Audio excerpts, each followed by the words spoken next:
सफ़र वहाँ से शुरू हुआ जहाँ हम लोगों ने मार्च में छोड़ा। $500 मिलियन लिए थे, तो हमने इनसे वादे जो किए थे वो ये थे कि 700 अरब रुपए के हम जो है टैक्स बढ़ाएंगे या एग्जम्पशंस का कम करेंगे।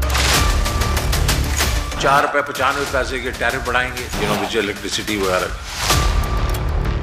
जहाँ तक एग्जम्पशंस हैं उसमें तो हमें कुछ ना कुछ देना पड़ा, हालांकि उसमें भी हमने एग्रीकल्चर साइड को बचाया, फूड प्रोडक्ट्स को बचाया, फर्टिलाइजर, पेस्टिसाइड इसको बचा लिया, तो आधा आपको बचा दिया। हम इसमें बिलीव करते हैं कि स्टेट बैंक जो है वो सेंट्रल बैंक जो जिस तरह दूसरे मुल्कों में इंडिपेंडेंट होता है इन 2-3 चीज़ों में, तो इंशाल्लाह वो हम उसको पास करवाएंगे। दुनिया के जो बदनाम तरीन करप्ट हुक्मरान थे उनमें नवाज शरीफ साहब का भी नाम आया। कभी एक जज की कुछ तस्वीर फेक करके वीडियो दे देते हैं, कभी दूसरे जज की दे देते हैं, कभी किसी की वीडियो आ जाती है, कभी किसी का आ जाता है। तो सवाल ये पैदा होता है आप असल मुद्दे पे क्यों नहीं रह रहे, आप असल अपना जो दिफा है वो क्यों पेश नहीं कर रहे। सोची समझी एफर्ट हो रही है हमारे अदलिया के अदारे को मुतनाज़ा करने की, जो मैं समझता हूँ कि हमें उस ऐसी किसी साजिश का हिस्सा नहीं बनना चाहिए। अस्सलाम वालेकुम नाज़रीन, आप देख रहे हैं प्रोग्राम 7 से 8। मैं हूं किरण नाज। IMF और हुकूमत के दरमियान मुआहदा तय पा गया है जिसके तहत पाकिस्तान को $1 अरब मिलेंगे, लेकिन साथ ही महंगाई में भी मजीद इजाफे का इम्कान है, क्योंकि मुशीर ख़जाना शौकत तरीन ने पेट्रोल की कीमतों में इजाफे का जो इशारा दे दिया है। वो कह रहे हैं कि पेट्रोलियम डेवलपमेंट लेवी में हर माह ₹4 बढ़ाना है, लेवी को ₹30 तक लेकर जाएंगे। शौकत तरीन ने बताया कि ₹4.95 के टैरिफ बढ़ाएंगे। दूसरी तरफ नाज़रीन, साबिक चीफ जस्टिस साकिब निसार साहब ने नवाज शरीफ और मरियम नवाज के ट्रायल से मुतालिक ऑडियो क्लिप को जाली करार दिया है। साबिक चीफ जस्टिस ने कहा है कि उन्होंने किसी से इस तरह की कोई बात नहीं की, न किसी ने उन्हें कोई हिदायत दी है। ये जो कुछ हो रहा है एजेंडे के तहत ऐसी बातें सामने लाई जा रही हैं। इससे पहले नाज़रीन साबिक चीफ जज गिलगित बल्तिस्तान ने भी उन पर इसी तरह के इल्ज़ाम लगाए थे, जिस पर साकिब निसार साहब ने हमसे बात करते हुए बताया था कि ये सब कुछ मरियम और नवाज शरीफ साहब को फ़ायदा पहुंचाने के लिए किया जा रहा है। इस तरह की ऑडियो और हलफनामे में कितनी सच्चाई है ये तो अदालत ही फैसला करेगी। अगर ऑडियो में को किसी फोरम में पेश किया जाता है तो, लेकिन इन सब से नून लीग के अवामी बयानिए को तो भरपूर फ़ायदा हासिल हो रहा है। इस पर बात करने के लिए बैरिस्टर जावेद अब सीनियर रहनुमा मुस्लिम लीग नून के मुझे ज्वाइन कर चुके हैं। सर खुशामदीद कहूँगी आपको वक्त देने के लिए। सर हुकूमत और IMF का सर मुआहदा हो गया है, $1 अरब मिलेंगे, लेकिन पेट्रोल महंगा होगा, बिजली और गैस के दाम भी बढ़ जाएंगे। ऑपोजिशन की स्टीयरिंग कमेटी के इजलास में क्या क्या सिफारिशात तैयार की गई हैं सर कल के इजलास के लिए? बिस्मिल्लाहिर्रहमानिर्रहीम, बहुत शुक्रिया। देखें, जब से ये हुकूमत आई है, अब 3 साल से ज्यादा अरसा इसको हो गया है, हर महीने हर 2 महीने बाद हर चीज की कीमतें बढ़ा रही हैं। वो पेट्रोलियम सुनात हूँ, वो गैस की कीमतें हूँ, वो तदवायात हूँ, वो रोजमर्रा की चीजें हों, वो चीनी आटा हो, वो इलेक्ट्रिसिटी की प्राइसेस हो, वो गैस की प्राइसेस हो। अब इस मुल्क की आवाम जो मुश्किल से पहले भी बहुत मुश्किल से गुजारा कर रहे थे, उनका तो जीना मुश्किल कर दिया इस हुकूमत ने। और एक बड़ी बिजनेस या मिडिल क्लास जिसको आप कहते थे होती थी, वो बिल्कुल खत्म होकर रह गई है। आप अंदाजा करें कि इमरान खान साहब एक तवातर के साथ लोगों को कहा करते थे कि जब मेरी हुकूमत आएगी, मेरे पास दुनिया के सबसे बेस्ट माशी टीम है, हम गुर्बत का खात्मा करेंगे, हम कीमतें नीचे लेके आएंगे, हम IMF से ग्रांट नहीं लेंगे। क्या क्या वो इल्जाम लगाते थे और एक बहुत एम्बिशियस अपना प्रोग्राम बताया करते थे कि हम इस तरह। सर ये जो सारी बातें आप बता रहे हैं ये हम भी कर रहे होते हैं ना, हुकूमत से सवाल कर रहे होते हैं। मैं आपसे सवाल ये कर रही हूँ कि आपकी स्टीयरिंग कमेटी सर, ऑपोजिशन की स्टीयरिंग कमेटी, उनकी जानिब से क्या सिफारिशात तैयार की गई हैं इजलास के लिए? सर देखिए, वो आप इंतजार करें, कल इजलास होगा, उस इजलास के बाद वहां प्रेस कॉन्फ्रेंस होगी और वो सारी चीजें आपके सामने रख दी जाएंगी। लेकिन सबसे ज्यादा जो फोकस होगा, मैं सिर्फ इतना बता दूं, वो सबसे ज्यादा फोकस इस माशी जो इस मुल्क में बहरान पैदा हो गया है, जो इस मुल्क की इकानमी तबाह कर दी गई है, जो इस मुल्क उस तरफ ले जाया जा रहा है जहां अभी तक फौरी तौर पर अगर इसको रोका ना गया तो फिर सारे भी शायद मिलकर ठीक ना करें। तो सर उसके लिए सबसे लॉन्ग ज्यादा मार्च हो जाएगा फिर इस बार? इतने मसाइल आप गिनवा रहे हैं, लॉन्ग मार्च हो जाएगा क्या? वो पीपल्स पार्टी के इस्तीफों के बगैर ही हो जाएगा सर?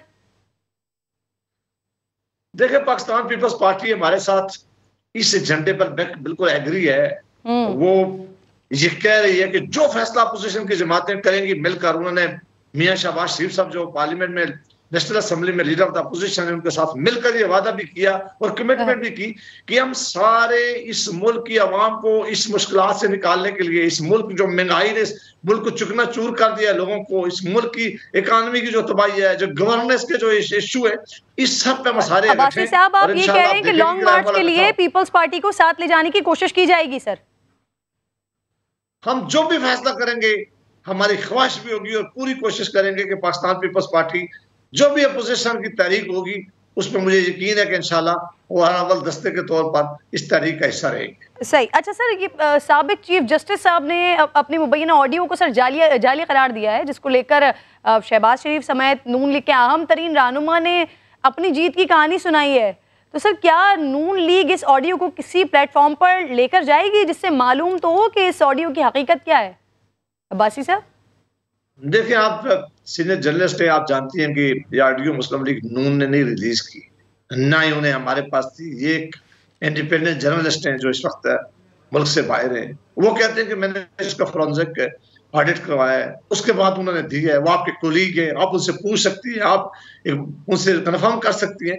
लेकिन जो बातें उसके अंदर की गई हैं वो बातें बड़ी खौफनाक हैं। इससे पहले अभी चीफ जज जो गिलगित के थे, उन्होंने जो बातें की हैं, राणा साहब ने, उससे पहले जो अरशद मलिक साहब ने बातें की हैं, ये बातें, ये पाकिस्तान, ये बहुत खौफनाक बातें। किसी ये मुस्लिम लीग नून को छोड़ दें, हमें तो जो सजा मिलनी थी वो मिल गई है, लेकिन अगर रियासत के आधारे खतरनाक बातें हैं, लेकिन जिनके नाम से मंसूब किया जा रहा है बासी साहब, वो कह रहे हैं कि जाली है, बहुत सारी बातों को मिलाकर मोनोपलेट करने की कोशिश की जा रही है।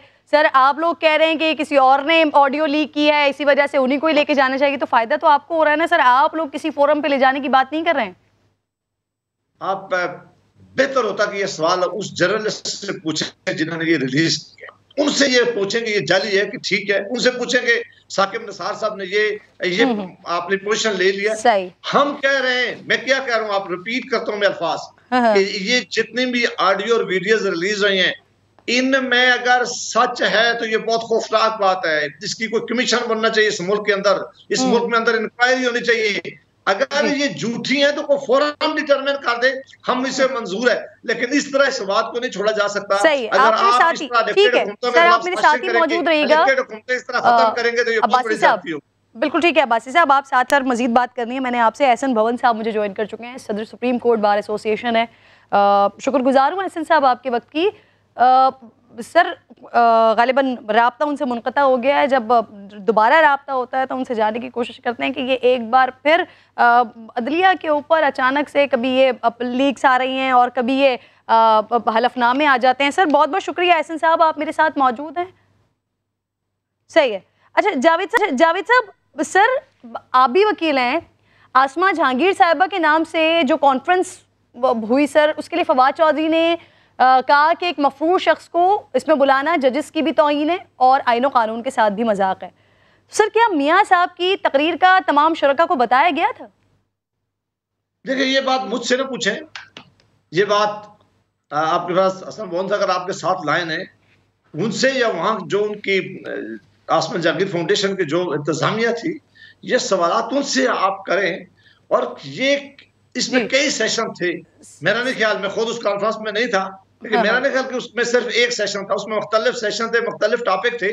और अगर इंतजामिया ने किसी को एक तो जो टॉप जिसमें मुझे अगर बुलाते हैं या आपको बुलाते हैं किसी एक टॉपिक पे बुलाते हैं, इसीलिए मैंने आपको कहा ना सर, आप खुद बैरिस्टर हैं, वकील हैं, इसीलिए तो मैं आपसे पूछ रही हूँ आपकी। सही, अब्बासी साहब अपनी राय बता दीजिए ना, आप क्या समझते हैं? सर, आसमा जहांगीर के नाम पर जो कॉन्फ्रेंस हो रही है वहाँ पर नवाज शरीफ साहब की तकरीर होनी चाहिए थी सर? क्यों नहीं होनी चाहिए थी? पाकिस्तान का हर लीडर है, वो इस मुल्क के 3 दफा वज़ीर-ए-आज़म रहे हैं, आज भी पाकिस्तान की सबसे बड़ी सियासी जमात के वो कायद है, आज भी सबसे बड़ी पार्लियामान में हमारी जमात है। तो आप उनको क्यों नहीं बोलने का हक है? उनके खिलाफ किसी ने, कोर्ट ने कहा हुआ है कि वो बोल नहीं सकते? वो बिल्कुल बोल सकते हैं, बिल्कुल उन्होंने ठीक बुलाया है। वो आइन की जंग लड़ रहे हैं, वो इस पाकिस्तान में जमहूरियत की जंग लड़ रहे हैं। मैंने ख्याल कि उनसे ज्यादा किसी ने जमहूरियत के लिए कुर्बानियां दी हैं और आइन की बहाली के लिए कुर्बानियां दी हैं। उनका सबसे बड़ा ये जमहूरियत के लिए कुर्बानियां नवाज शरीफ साहब सर लंदन में बैठकर कर रहे हैं ना सर, वहीं पर ही इनकलाबी तकारीर कर रहे हैं।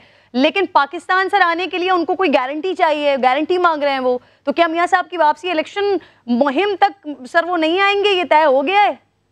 सारी जमात यहाँ आइन की बहाली के लिए, आइन को पूरी तरह उसके नफाज के लिए, जमहूरियत के तसलसल के लिए सारी जमात जान रही है और इंशाल्लाह लड़ती रहेगी। वो एक इलाज के लिए गए हुए थे, वहां कोरोना शुरू हो गया है, जल्द उनका इलाज मुकम्मल होगा, इंशाल्लाह वो आकर अपनी जद्दोजहद जारी रखेंगे। और इलेक्शन के लिए बिल्कुल हमारी डिमांड है। मरियम साहिबा कहती है उनको गारंटी दे दें, आज ही बुला लेंगी वो पाकिस्तान नवाज शरीफ साहब को वापस। सेहत की गारंटी की उन्होंने बात की थी कि अभी उनकी सेहत ठीक नहीं थी, तो क्या किसी की सेहत के बारे में गारंटी दे सकते हैं कि जब तक उनके डॉक्टर ये ना कहें कि आप ट्रैवल कर सकते हैं या वापस जा सकते हैं। ये बात हुई थी कि अभी तक उनका जो प्रोसीजर है वो अभी होना है। इंशाल्लाह जो ही प्रोसीजर मुकम्मल होगा पाकिस्तान में आएंगे, उस जद्दोजहद को लीड करेंगे इंशाल्लाह।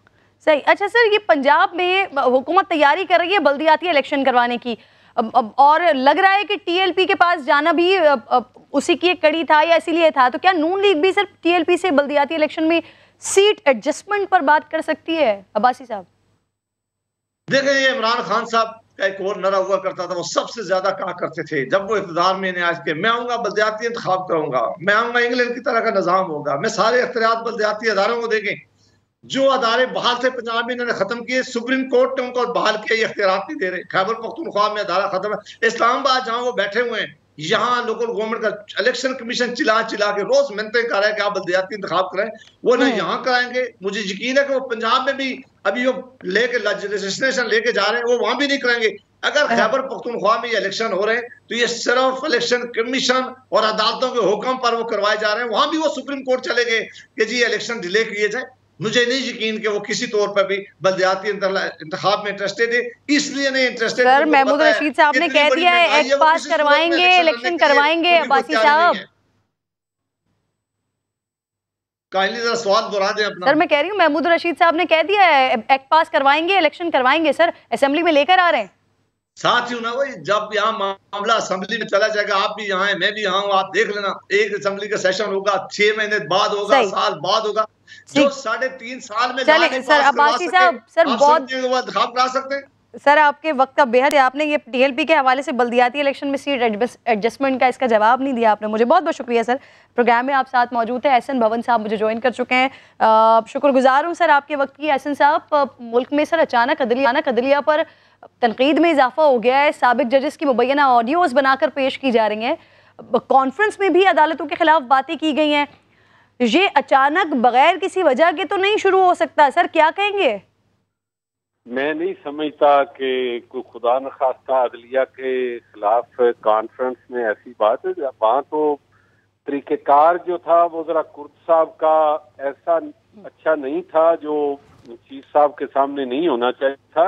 जब भी हम बात करते हैं बड़ी टेम्परेट लैंग्वेज में करते हैं और हम अपनी बात का जो है ना वो कन्वे करते हैं, जो भी हमारे बाहर के तफसात होते हैं, सोसाइटी के तफसात होते हैं, इस हवाले से अपना जो बात होती है वो उसको करने का एक सलीका होता है। बाकी ये जो ऑडियो लीक की बात, अभी तक जब मियां साकिब निसार साहब ने कह दिया कि ये फैब्रिकेटेड है और ये जाली है और वो सोच रहे हैं कि इसको किस तरीके से लिया जाए, मैं समझता हूँ कि दैट क्लिप इज सफिशिएंट। जो उनका स्टेटमेंट है वो सफिशिएंट है। और दूसरी बात ये है कि उसको सुनने से भी कुछ इस तरह लगता है कि वो एडिटेड ऑडियो है। मैं नहीं समझता कि इसमें कोई सदाकत होगी।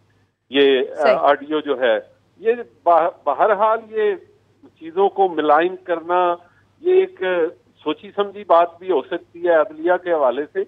और हम अदलिया के साथ खड़े हैं, हमेशा अदलिया के अदारे का तहफ़्फ़ुज़ किया। हमारे जजेस जो हैं वो बहरहाल ये इम्प्रेशन डिस्पेल करने की जरूरत है कि एक्सटर्नल प्रेशर्स जो हैं वो मौजूद हैं। इस इम्प्रेशन को डिस्पेल करने की जरूरत जरूर है, लेकिन मैं अदरवाइज समझता हूँ वी हैव ब्रेव जजेस और बड़े अच्छे जज हैं हमारे। सही। अच्छा एहसन साहब, सर आपने आसमा जहांगीर कॉन्फ्रेंस के हवाले से बताया था कि जजेस को मालूम नहीं था कि नवाज शरीफ साहब इस तकरीब में खिताब करेंगे, लेकिन सर फिर फवाद चौधरी साहब को बताया गया क्योंकि उन्होंने शिरकत से पहले माजरत की। सर तो नवाज शरीफ साहब की वजह से माजरत की थी उन्होंने? नहीं, बात ये नहीं। आप देखें कि 4 जजेस थे, 4 पैनलिस्ट थे इनके, वलीद इकबाल साहब, अली जफर साहब, मल्ली साहब और अपना किबला अय्याज, ये चारों लोग पैनलिस्ट थे। इन्होंने मुख्तलिफ सेशंस में अपनी तकरीरें की। मलिका लोधी ने कंफर्म किया था उनकी वालदा का कैंसर पेशेंट होने की वजह से उन्होंने माजरत की।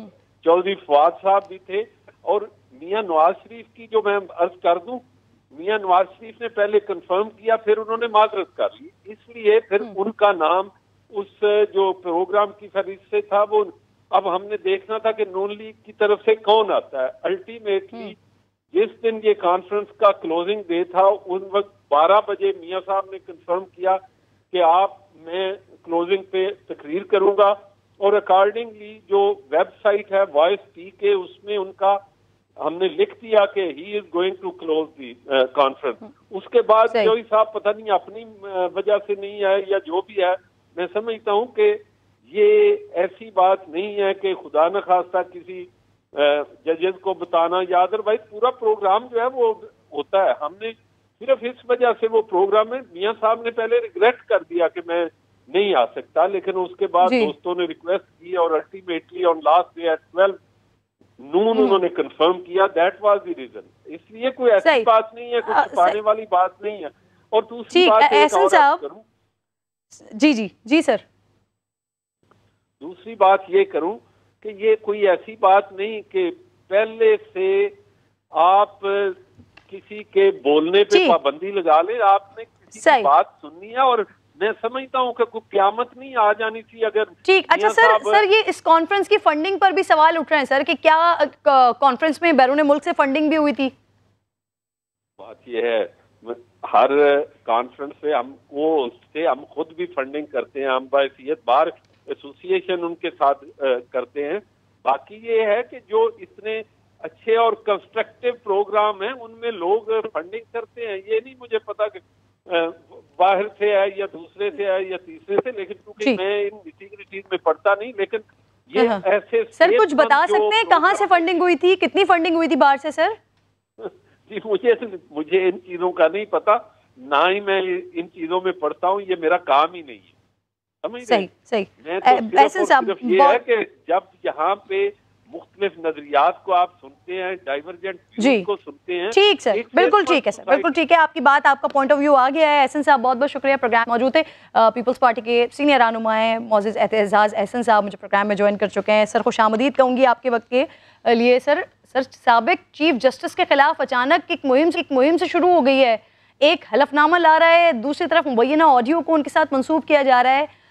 हर चीज़ का फोकस ये है कि किसी तरह ये साबित किया जाए कि मियां साहब और मरियम को सज़ा किसी के कहने पर या दबाव में दी गई है। तो सर क्या इन सब चीज़ों से उनके केस पर कोई फ़र्क पड़ेगा सर?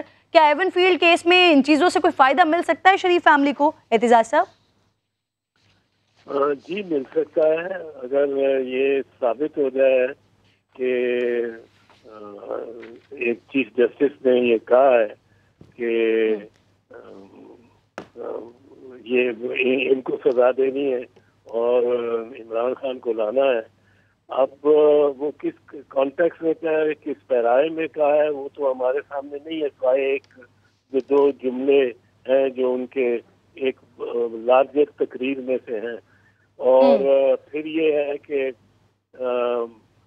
जो उस ऑडियो के बाद और ऑडियोज भी आ गए और 2 और ऑडियोज आए हैं। एक ऑडियो है जो कि दिखा रहा है कि साकिब निसार साहब कहीं तकरीर कर रहे हैं और यही अल्फाज वो तकरीर में, वो ऑडियो वो वीडियो है, एक्चुअली ऑडियो वीडियो है, वो उस तकरीर में जो तकरीर कर उसमें ये अल्फाज इसी लहजे में इस्तेमाल किए हुए। तो यहाँ से कट एंड पेस्ट की एक का इशू आता है। फिर ये इशू आता है इसमें कि जो साकिब निसार साहब की, अच्छा एक और ऑडियो आ गई है जो नवाज शरीफ की ऑडियो है। नवाज शरीफ तकरीर कर रहे हैं और उसमें जो वो बात इमरान खान को कहते थे जहाँ इमरान खान का नाम आना चाहिए वहाँ वो ले रहे हैं अपना नाम, और जहाँ अपना नाम आना चाहिए वहाँ इमरान खान का नाम ले रहे हैं। और वो भी बड़ी मतलब है लगती है जेन्युइन सी। आजकल टेक्नोलॉजी इतनी एडवांस हो गई है, वास्ट हो चुकी है। बिल्कुल सही कह रहे हैं सर आप। आपको ये लगता है कि ये ऑडियो जो है ये अब जाली ऑडियो है या ये एडिटेड है? सर एवनफील्ड रेफरेंस में मरीम नवाज साहिबा मुख्तलिफ दरखास्तें शामिल करने के लिए सदा कर चुकी हैं, लेकिन हुकूमत का दावा है कि अब तक वो रसीदें पेश नहीं कर सकी हैं। दूसरी तरफ आखिरी समाअत में अदालत ने सवाल उठा दिया कि नैब के पास मरीम नवाज के ख़त के खिलाफ ख़त के सिवा सबूत क्या है। तो सर क्या एहतसाब अदालत के फैसले में तब्दीली के लिए ऐसा कोई ठोस मवाद नजर आ रहा है आपको? ये अगर ठोस मवाद होता है तो ये इस किस्म की चीजें ना निकाल रहे होते। और पेशी से 2 दिन पहले ये इस किस्म की चीजें निकाली जानी होती है, इतना एहतमाम न कर रहा होता। बात तो मनी ट्रेल की है, मनी ट्रेल दे दें तो बात खत्म हो जाती है। तो कोई इतनी दुश्वार बात नहीं है, मसला नहीं है। लेकिन इस जब आप कुछ भी आता हुआ देखते हैं ये शरीफ खानदान की तरफ से, तो जो मैंने सुने हैं रिएक्शन वगैरह, वो ये है कि अब इन्होंने देखे ना कोलिब्री फॉन्ट भी यही लेके आए, वो एक जाल साजी साबित हुई। फिर वो कतरी खत ले आए, फिर कतरी खत के 2 दिन बाद जो तकरीर की मियाँ साहब ने कौमी असेंबली में, उसको कतरी खत का बिल्कुल उल्टा एक बयान दे दिया और मौक़िफ़ दे दिया। और फिर इनके बेटे ने एक और मौक़िफ़ दिया, अल्हम्दुलिल्लाह अल्हम्दुलिल्लाह अल्हम्दुलिल्लाह वो हमारे हैं। और दूसरे बेटे ने कहा मैं तो किराएदार बैठा हुआ, ये तो किराए पे हमने लिए हैं। तो ये अब इनकी तरफ से कोई डॉक्यूमेंट आता है उसकी भी जरा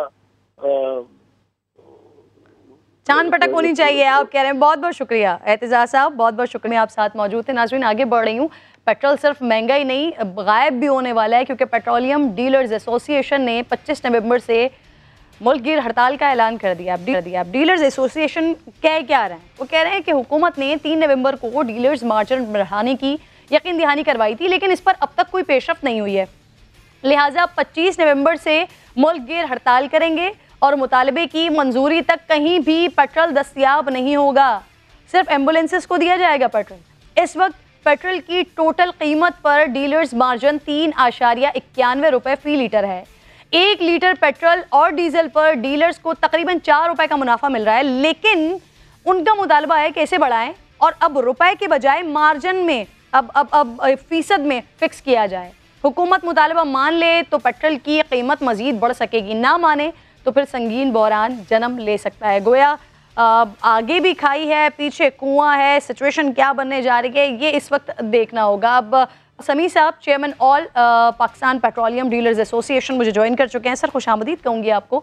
सर जो मुनाफा नवाज दौर में 3 रुपये था सर, अब वो तकरीबन 4 रुपये हो चुका है, फिर मजीद क्यों डीलर्स मार्जिन बढ़ाने का मुतालबा कर रहे हैं? सर इसकी वजूहात क्या है? देखिए ये गलत फहमी है, 4 रुपये नहीं हुआ है। और ये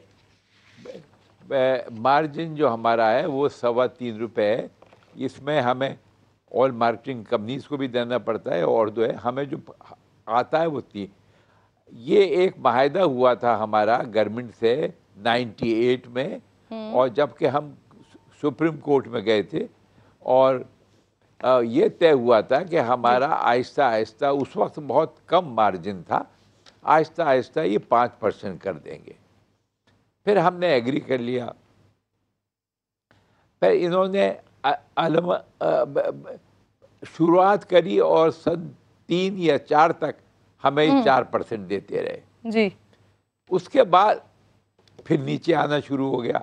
अब बदकिस्मती ये हुई कि नीचे तो आते रहे मगर महंगाई बढ़ती रही जी। और हमारा मार्जिन कम होता रहा। ये बड़ी ज्यादती है, ये एक वाहिद शोबा है। सर आप ये नहीं समझते थोड़ी सी ज्यादती ये भी हो रही है सर? इस वक्त आवाम के ऊपर वैसी महंगाई का बहुत बोझ है, पेट्रोल की कीमतें इतनी ज़्यादा बढ़ चुकी हैं सर। ऐसे वक्त में, ऐसे क्रूशल सिचुएशन पे आप एक ऐसा मसला छेड़ रहे हैं सर जो आप खुद बता रहे हैं कि 1998 से सेटल मामला है। देखिए बात ये है, ये वाहिद शोबा है जिसमें हम पैसे न एक पैसा ज़्यादा ले सकते हैं, न एक पैसा कम ले सकते हैं। जो गवर्नमेंट अनाउंस करती है वो हम उस पर पब्लिक को बेचते हैं। अब ऐसा वक्त आ गया है कि इन्होंने इलेक्ट्रिसिटी का 1 साल में इतने पैसे बढ़ा दिए जी, लेबर की बढ़ा दी, सोशल सिक्योरिटी, ओल्ड एज, तो अब ये हम मजबूर हो गए। अब हम तो ये चाहते हैं कि कोई अगर गवर्नमेंट OMCs को ये कहे कि आपको ये जो लीज ख़त्म करना चाहता है पेट्रोल पंप से, वो उसकी लीज ख़त्म कर दे। अच्छा सर, तो ये जो हुकूमत से 3 नवंबर को मुज़ाकरात हुए थे सर, उन पर पेशरफ क्यों नहीं हो सकी? और अब जब आप लोगों की जानिब से 25 तारीख की हड़ताल की कॉल दी जा रही है, इसके बाद कोई राब्ता किया गया है? देखिए, हमारी जो पहले ओरिजिनल 5 तारीख को हम बंद कर रहे थे, 5 नवंबर को, मगर गवर्नमेंट ने कहा कि हम आपसे बात करना चाहते हैं, सही, और आप आइए। हम वहाँ चले गए 3 को और हमने उनकी बात मान ली और उनसे ये कहा कि हमारे मिनिस्टर साहब से भी बात हुई, सेक्रेटरी पेट्रोलियम से भी हुई और मीटिंगें रहीं। तो उनसे हमने कहा कि आप हमारा हिसाब देख लें और या ऐसा करें जो ऑयल मार्केटिंग कंपनी अपने पंप चला रही है उनका हिसाब, अगर हम पे भरोसा नहीं करते तो उनके हिसाब देख ले कि उनको क्या बचत हो रही है। तो इन्होंने कहा कि चलिए आप कमेटी बना दें। हम अपनी कमेटी बना, जिसमें ओगरा भी है, सेक्रेटरी पेट्रोलियम है, DG ऑयल और सब थे। हमने 2 दफ़ा जाके हमने पूरा हिसाब दिया और सेक्रेटरी साहब ने कहा आपका हिसाब तो बिल्कुल सही है और हम आपको ये तय हमने किया कि हम आपको 10 दिन देते हैं। वो तारीख थी क्योंकि सनीचर इतवार उसमें शामिल था, तो हमने 12 दिन दे दिए। 5 तारीख के बजाय हमने 17 तारीख दे दी कि आप अनाउंस करें हमारे। सही। तो हमने पूरा ऑडिटर से ये सब बनवा के ले गए, मीटिंगें हुई और उसके बाद हमने कहा कि क्या, तो मेरी बात होती रही। इस 3 नवंबर का जो आप लोगों की हुकूमत के साथ बातचीत हुई थी, उसमें ये बात फिक्स हो गई थी, डील हो गई थी, मुआहदा हो गया था कि ये जो 6% की आप बात कर रहे हैं, परसेंटेज बढ़ाने की आप बात कर रहे हैं, इस पर हो गई थी बात, हुकूमत अनाउंस कर देगी? सर नहीं, ये नहीं बात है। हमने ये कहा था कि हम 6% से कम नहीं लेंगे और हमने पूरा हिसाब बता दिया था। तो उन्होंने ये कहा हम भी अपने ऑडिटर से ये सब बात करते हैं और हम मुनासिब आपको खबर देंगे और इंशाल्लाह आपका काम हो जाएगा। तो हमने तो उनके इंतजार में बैठे रहे और उन्होंने, हमने देखा पेपर में उन्होंने दे दिया। ठीक सर, अब 25 को आप लोग क्या करने जा रहे हैं? सर, हड़ताल की आपने कॉल दे दी है, उसके बाद हुकूमत ने आपसे अभी तक कोई राब्ता किया? देखिए, राब्ता तो हमने इनको परसों एक हड़ताल के अनाउंसमेंट से पहले सेक्रेटरी पेट्रोलियम को लिखा था कि आप हमें वायदा किया था कि आप हमें क्या दे रहे हैं, वो हमें बता दें ताकि हम फिर अपने दोस्तों से और औहदेदारों से मशवरा करके फिर बता सकते हैं। अभी तो हम कुछ नहीं, तो उसका जवाब भी नहीं आया। तो आपने मजबूरन अब आखिरी हरबा यही था हमसे कि हम 25 तारीख को हड़ताल कर दें। हड़ताल है या पंप बंद कर दें, और अगर हम बंद नहीं करते तो हम नुकसान में चलेंगे। सही सर, आपकी बात को आगे लेकर बढ़ूंगी। हम्माद अजहर साहब मुझे ज्वाइन, सर शुक्रगुजार हूँ आपके वक्त की। सबसे पहले हम्माद साहब, इसी मामले पर ही सर आपका कमेंट ले लेती हूँ। बहुत ज़्यादा पेट्रोलियम डीलर्स एसोसिएशन के लोग परेशान हैं, खफा हैं आपसे कि जो बात की गई हुकूमत की जानिब से और फिर उसके बाद कुछ किया नहीं गया, और अब वो 25 तारीख को पेट्रोल की हड़ताल की कॉल दे रहे हैं। सर देखें, आज हमने ECC में समरी टेबल कर दी है इनके मार्जिन बढ़ाने के लिए, ऑयल मार्केट जो डीलर्स है इनकी, तो ये जो पेट्रोल पंप्स के हैं। और आज क्योंकि अभी उसके ऊपर पूरे मुकम्मल कमेंट्स नहीं आए थे, तो उसको अगले हफ्ते तक इन्होंने ECC ने डिफर किया है, लेकिन उसकी टेबलिंग को उन्होंने कबूल कर लिया है। तो अगले हफ्ते या जब भी चंद दिनों बाद ECC होएगी तो उसमें उस पर इंशाल्लाह ताला को फैसला हो जाएगा, मुस्बत फैसला हो जाएगा। वो हम इनको भी कम्युनिकेट कर रहे हैं कि जी हम्माद साहब, कितने मार्जिन को टेबल किया गया है सर? देखिए, जो ईसीसी की समरी होती है वो कॉन्फिडेंशियल होती है और जब तक ईसीसी या कैबिनेट उसे अप्रूव ना करते तो वो पब्लिक डोमेन में नहीं लाई जाती। लेकिन जो इनके साथ हम कर रहे हैं, इनकी मशावरत के साथ ही कर रहे हैं और इनको हम जो इनकी एसोसिएशन है उसको हम पूरी तरह आगाह रखेंगे और उनको मशावरत में रखेंगे। आज भी मेरे जो लोग हैं उनसे मैंने कहा है कि इनसे रब्ता करें और इनको ये तसल्ली दिलवा देंगे। हमाद साहब सर, आप लोग अगले ईसीसी के इजलास का इंतजार कर रहे हैं, लेकिन इनकी गुफ्तगू भी आप यकीनन सुन रहे होंगे। वो तो 25 तारीख से सर पेट्रोल की हड़ताल करने जा रहे हैं। जी, लेकिन देखें, मैं अपने दफ्तर में बैठ के तो मार्जिन इनके इंक्रीज नहीं कर सकता, ना मेरे पास इख्तियार है। मुझे पहले ईसीसी में जाना पड़ता है, फिर मुझे काबीना में जाना पड़ता है और फिर वो कानून का हिस्सा बनते हैं और ये प्रोसेस तो हमें फॉलो करना पड़ेगा कानूनी तौर पर हर हाल में। और ये बात हमने इनको भी समझाई और मुझे उम्मीद है कि ये समझ जाएंगे भी और हमारे इस मौक़िफ़ को भी। अच्छा हमाद साहब, जी सर आप इस बात पर कन्विंस्ड हैं वैसे कि ये जो चार रुपए का मुनाफा मिल रहा है, डीलर्स एसोसिएशन कह रहे हैं 3.25 रुपए का मुनाफा मिल रहा है, इसके बजाय ये परसेंटेज पे बात जानी चाहिए, 6% पे बात जानी चाहिए, आप कन्विंस्ड हैं इसके लिए सर? देखिए, ये परसेंटेज का मसला असल में ये है कि ऑयल की जो प्राइसेस है ना, ये बहुत ज्यादा फ्लक्चुएट करती है। अब आप ये देखें कि ये कभी $60 पे, कभी $40 पे, अभी $80 के करीब खड़ी है। तो अगर परसेंटेज के हिसाब से हम जाएंगे तो वो तो आलमी मंडियों में जो इस वक्त उसकी मूवमेंट है, तो कभी इनको बहुत ज्यादा नुकसान हो रहा होगा, कभी इन्हें बहुत ज्यादा फायदा हो रहा होगा। इसलिए बेहतर तो यही है कि हम इनके साथ एक रकम तय करें और वो रकम जो है वो उसी के हिसाब से हम आगे चलें। लेकिन जो भी है, एक मुनासिब तजवीज़ आज हमने, बहुत मुनासिब तजवीज़ मैं समझता हूँ, आज हमने ईसीसी में टेबल की है, जिससे इनकी तसल्ली भी हो जाएगी और इनका मैं समझता हूँ कि कारोबार जो है वो भी चलते रहेंगे। अब्दुल समी साहब, सर हमाद अजहर साहब आपको अच्छी खबर सुना रहे हैं, बहुत बहुत शुक्रिया। अब्दुल समी साहब आप साथ मौजूद, साहब आप मेरे साथ ही मौजूद हैं। सर ये 4 रुपए से ज़ायद लेवी बढ़ने से पेट्रोल की कीमत कितनी बढ़ेगी? क्या 8-10 रुपए महाना बढ़ाते जाएंगे सर? फैसल वाडा पहले ही कह चुके हैं आवाम 200 रुपए लीटर तक पेट्रोल बर्दाश्त कर लेंगे, तो क्या अब हालात उसी जानिब जा रहे हैं हमाद साहब? देखें, हमने तकरीबन 500-600 अरब के करीब जो रकम है ना, वो हम छूट दे चुके हैं पेट्रोल की, ताकि कीमत जो है वो कम बढ़ानी पड़े। यही वजह है कि जितनी बाहर कीमत बढ़ी है उसका तीसरा हिस्सा भी शायद पाकिस्तान में नहीं बढ़ा, और वो इसी तरह नहीं बढ़ा कि हम टैक्स छोड़ते रहे हैं। अब टैक्स छोड़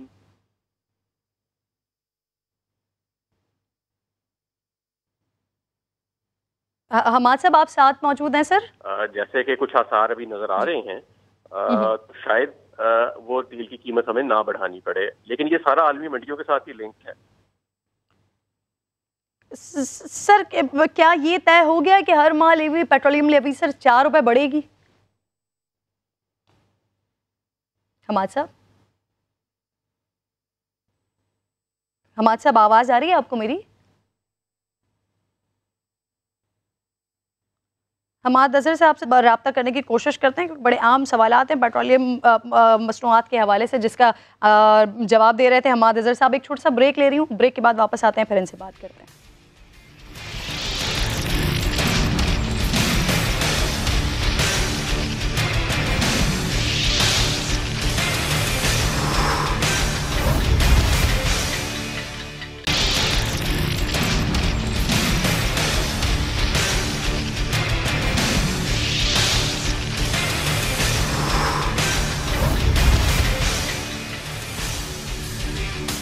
प्रोग्राम में एक बार फिर खुशामदीद कहूँगी। मेहमान में आज हमाद अजहर साहब मेरे साथ मौजूद हैं। सर सबसे पहले तो ये कंफर्म कर दीजिएगा हमाद साहब कि आप हर महीने सर पेट्रोलियम लेवी में 4 रुपये से ज़्यादा इजाफा का ऐलान कर रहे हैं सर, और अगर ऐसा हो रहा है तो फिर अभी 147 का पेट्रोल मिल रहा है, फिर कितना हो जाएगा सर?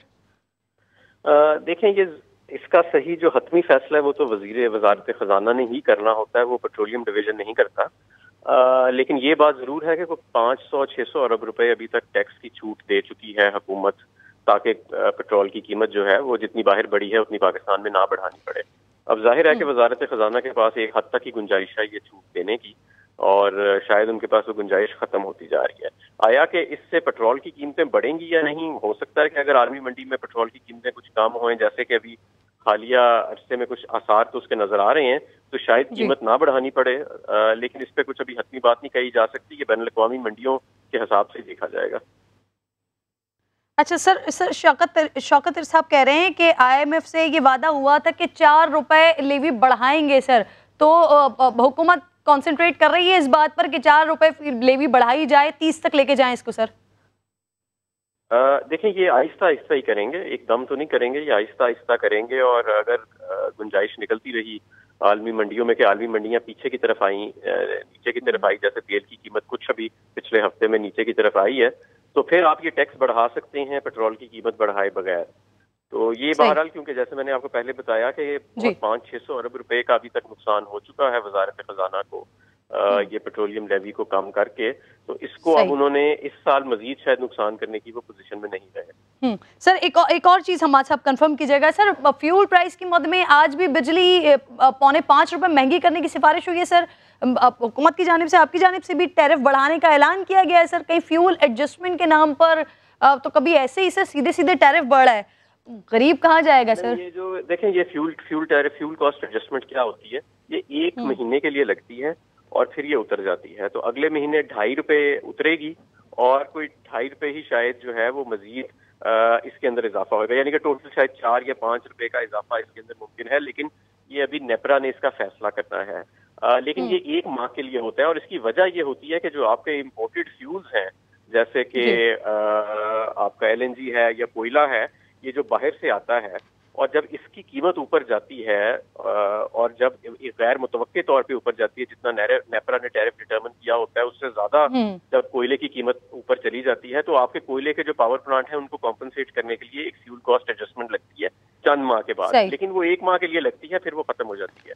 तो ये कोई ऐसा नहीं है कि हमेशा के लिए वो टैरिफ इंक्रीज हो रहा होगा, वो 1 माह के लिए 30 दिन के लिए इंक्रीज होएगा और फिर खत्म हो जाएगा।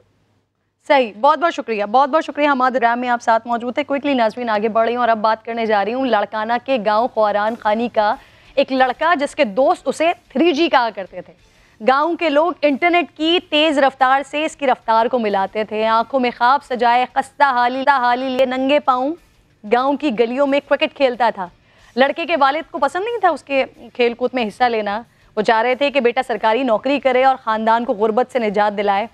इरादा इस लड़के का भी यही था, लेकिन कहते हैं ना मेहमान रहमत होते हैं, तो भला उस मेहमान का जो वाकई रहमत बनकर आया, गांव में इस लड़के को खेलते हुए देखा और अंडर 19 के ट्रायल्स में जाने का मशवरा दिया। सर पर क्रिकेट का जुनून तो सवार था, लेकिन पाँव में पहनने को जूते नहीं थे। मैदान में दौड़ने के लिए जूते उधार मांगने पड़े। कौन जानता था कि लाड़काना का ये लड़का 1 साल अंडर 19 खेलने के बाद PSL 6 में टूर्नामेंट का बेहतरीन खिलाड़ी बनेगा, 11 मैचेस में 20 विकेट्स लेगा, बेहतरीन स्ट्राइक रेट के साथ सिर्फ 5 रन देकर 4 विकेट्स लेने का कारनामा दिखाएगा, T20 इंटरनेशनल के स्क्वाड का हिस्सा बनेगा, सरफराज से डेब्यू कैप लेगा, अपने पहले ओवर की तीसरी बॉल पर क्लीन बोल्ड करके लाड़काना का ढानी ढाका में अपनी धाक बिठाएगा। इस मैच के लिए वो इतने एक्साइटेड थे शाहनवाज ढानी कि सारी रात सो नहीं सके। नेशनल टीम में जगह बनाने वाले लाड़काना की ये पहले क्रिकेटर हैं। मैच से पहले उन्होंने अपनी वालदा से वीडियो कॉल पर बात की, आंखों में आंसू थे, दिल में अज़्म लिए। ढानी ने जहां बेहतरीन कारकर्दगी दिखाई है, वहीं पाकिस्तानी टीम ने बांग्लादेश को क्लीन स्वीप किया है। होम ग्राउंड पर पहली बार बांग्लादेश T20 सीरीज हार गया है। आखिरी ओवर में बड़ा सनसनीखेज होने के बाद बेलाखिर पाकिस्तान ने वाइट वॉश कर दिया। अब्बास ढानी मेरे साथ मौजूद हैं, जो कि शाहनवाज के कज़न हैं। मुबारकबाद भी पेश करती हूँ आपको, खुशामदीद भी कहती हूँ अपने प्रोग्राम में। लाड़काना के पहले खिलाड़ी हैं अब्बासी साहब, जो कि ढानी साहब के वहाँ पर जाकर इतना ज़बरदस्त परफॉर्म कर रहे हैं। क्या जज्बात है आप तमाम ख़ानदान वालों के, फैमिली के और ख़ास तौर पे लाड़काना और उस गाँव के लोगों के? सबसे पहले के लाख शुक्र है और सबको भी मुबारक हो, सब सारे पाकिस्तान को मुबारक हो। और सारे गांव वाले जो ना, आज जैसे ही सुबह उसने बताया कि आज मैं डेब्यू कर रहा हूँ, तो वो सब इंतजार में थे। और सारा गांव जो मैंने ना वो जनरेटर लगा के सारे टीवी पे सारा गांव को एक जगह पे बिठाया था, तो हमने सब ने इकट्ठे होकर मैच देखा और हमें तो यकीन नहीं रहा कि पाकिस्तान के लिए जो हमारे गांव से एक बच्चा जाके जो ना गांव से खेल रहा था लाड़काना से और स्पेशली हमारे गांव से, तो हमें तो पहले तो यकीन ही नहीं हो रहा था कि ये पाकिस्तान के लिए डेब्यू करेगा और इंटरनेशनल गेम खेलेगा। ये हमारे सारे ख्वाब ये जो ना वो पूरे हुए। सही। तो अच्छा अब्बास साहब, जब ये अपने पहले ओवर के उन्होंने तीसरी बॉल पर ही क्लीन बोल्ड किया, उस वक्त आप तमाम लोग जनरेटर लगा के आज का मैच देख रहे थे, तो उस वक्त क्या तासुरात है, कैसा शोर शराबा था सर? ये ऐसा शोर तो हम तो सब ऐसे देख के जो ना वो यकीन ही नहीं है। तो पहले ओवर में और तीसरे बॉल पे विकेट और यार्कर और क्लीन बोल्ड, हम तो जज्बात से जो ना वो कुछ समझ ही नहीं पा रहे थे कि क्या हुआ है। और बहुत ऐसी खुशी हुई कि हम सब खुशी से जो ना एक दूसरे को गले लगा रहे थे। अच्छा सर, शाहनवाज के बारे में बताइएगा कुछ। वो सोचते थे, और अगर सोचते थे तो क्या सोचते थे पाकिस्तान टीम के लिए इंटरनेशनली परफॉर्म करने के लिए? कितने ज्यादा एक्साइटेड थे और क्या सोचते थे, क्या कर रहे हैं उन्होंने? टारगेट उन्होंने कुछ अचीव करने के लिए रखा हुआ था? जी जी बिल्कुल। और जैसे ही सुबह उसने बात की, सब घर वालों से बात की, मुझसे बात की, अपनी माँ से बात की, अपने भाई से बात की, जो सारे फैमिली मेंबर से बात की और कहा कि इंशाल्लाह मैंने बहुत मेहनत किया है और इंशाल्लाह 2-4 विकेट लेकर मैं मैन ऑफ द मैच बनूंगा। लेकिन जब उस जो पिच की कंडीशन पे कुछ ऐसे थे कि और वो जो ना वो अपना जो टारगेट वो अचीव नहीं कर सके। माशाल्लाह उनकी बॉलिंग बहुत अच्छी चली और जो है ना उसने जबरदस्त बॉलिंग कराई और हम देखकर बहुत खुशी हुई। और अभी तक जो है ना हम अपने जज्बात कंट्रोल नहीं कर पा रहे हैं जो उसने आज बॉलिंग की है।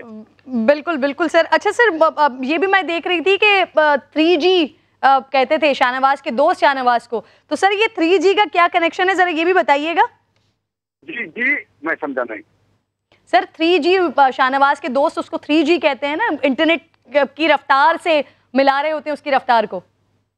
जी सर इस बारे में बताइए, क्या घर में आप लोग भी 3G कह रहे होते हैं, ये सिर्फ शाहनवाज के दोस्त ही उसको कहते हैं? शाहनवाज के दोस्त कहते हैं, हम तो उसको शाहनवाज ही बोलते हैं। हम उसको बोलते ठीक, हम उसको बोलते हैं अब्बा, हमारे दादा का नाम है उस पर, तो हम गांव में इसको अब्बा बोलते हैं। शाहनवाज हमारे दादा का नाम है उसको उस पर। अच्छा, अब सर ये भी बताइएगा साथ साथ, जैसे आप ये 3G के हवाले से बता रहे हैं, तो घर में शाहनवाज की फैमिली के बारे में, वालिदा के बारे में, इन लोगों के बारे में भी जरा बताइएगा। घर में सबके क्या तासुरात थे, क्योंकि गांव के लोग कितने एक्साइटेड हैं ये आप बता रहे हैं, घर वालों के बारे में नहीं बता रहे हैं। कि मेहरबानी से पूरा गांव खुश है।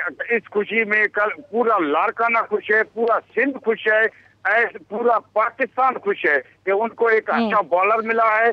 और हमारे गांव से इंशाल्लाह इस खुशी में जो है कल गांव में जो ना वो अपने तकरीब रखा हुआ है, जो कल उसमें हम जो ना ये चावल मीठा ये सब बांटेंगे इंशाल्लाह गांव में कल। ये आज इसने डिस्कस किया है, कल गांव में यकीनन जहां पूरी पाकिस्तान टीम बहुत ज्यादा खुश है व्हाइट वॉश करने पर, वहीं लाड़काना में भी ये खुशियों का समा है, जश्न मन रहा है वहाँ पे। बहुत बहुत शुक्रिया, जश्न मनाया जा रहा है। कज़न अब्बास धानी साहब मेरे साथ मौजूद थे। सर शुक्रिया आपके वक्त। और प्रोग्राम के आखिर में नाजरीन, अब मैं आपको बताने जा रही हूँ कि अफगानिस्तान में ना अब सास बहू के ड्रामे नहीं चलेंगे। तालिबान हुकूमत की शोबिस के हवाले से नई गाइडलाइंस आई हैं सामने, जिसके मुताबिक ख़वातीन फ़नकारों को टीवी ड्रामों और फिल्म में काम करने की इजाज़त नहीं होगी, लेकिन हाँ सहाफ़त के शोबे में ख़वातीन काम कर सकती हैं। उसके लिए एंकर्स और रिपोर्टर्स को टीवी पर आने से कबल मुकम्मल हिजाब लेना होगा, और मर्द हो या औरत लिबास सबको मुनासिब पहनना होगा। नामुनासिब मलबूसात पहनने की कतई इजाज़त नहीं होगी। गैर मुल्की सकाफ़ती इक़दार का प्रचार करने वाली बैरूनी फिल्म्स पर पाबंदी के साथ साथ लोकल सतह पर भी ऐसे मज़ाहिया प्रोग्राम्स पर पाबंदी होगी कि जिसमें अफ़गान इक़दार का मजाक उड़ाया जा रहा हो। अब बग़ैर ख़वातीन के फिल्म्स कैसी होंगी, मुनासिब मलबूसात की तशहीर के हवाले से भी यकीनन मज़ीद वजाहत दरकार होगी। साथ ही ये सवाल भी अहम है कि क्या आने वाले दिनों में मज़ीद सख्तियाँ होने जा रही हैं, और इन पाबंदियों के दरमियान अफ़गान शोबिज़ इंडस्ट्री का मुस्तक़बिल क्या होगा, ये भी बड़ा एक अहम सवाल होगा। प्रोग्राम का वक्त नाज़रीन, इंशाअल्लाह मुलाकात होगी आपसे कल। अपना ख्याल रखिए। अल्लाह ने के बाद।